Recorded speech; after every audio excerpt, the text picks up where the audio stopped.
Bilmagandim sevgi bunchalar yovuz, shafqatsiz ekan ko'zlarim mayus.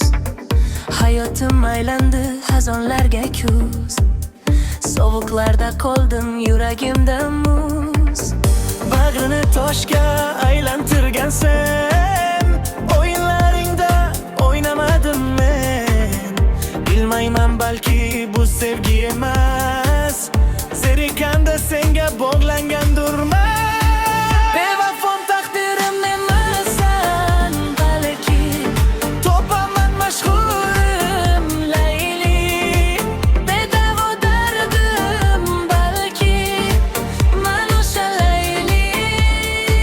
Bevafom taqdirim emassan, balki topaman mashhurim Layli.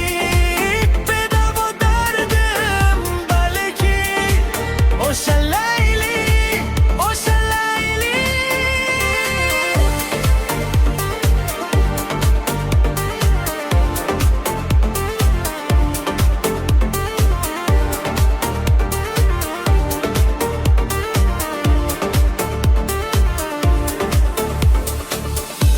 Qo'ysaychi bularni hammasi o'tkinchi tuyg'u. Balki taqdirimda yozilgandursan, balki birga bo'larmiz bir umrga, agar menga chidab yonimda qolsan. Oylama meni, oylamam olding edi, aslida meni o'ylamasan edi. Oylama meni, o'ylamasan edi, sevardi seni jon jonim deb. Baribir ketsang mayli, meni oyama. Inlaringda meni holim so'rama, ishlarimda har kun meni ko'rasan, meni bilasan, ichida yorim bo'lasan. Bevafom taqdirim emassan, balki topaman mashhurim Layli.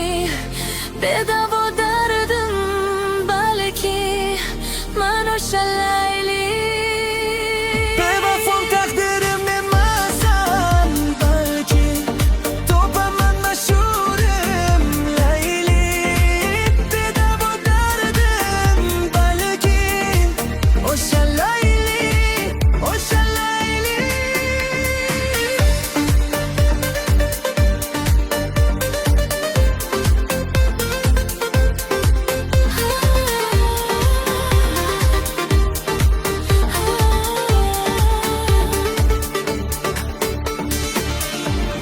Baxtli bo'ling,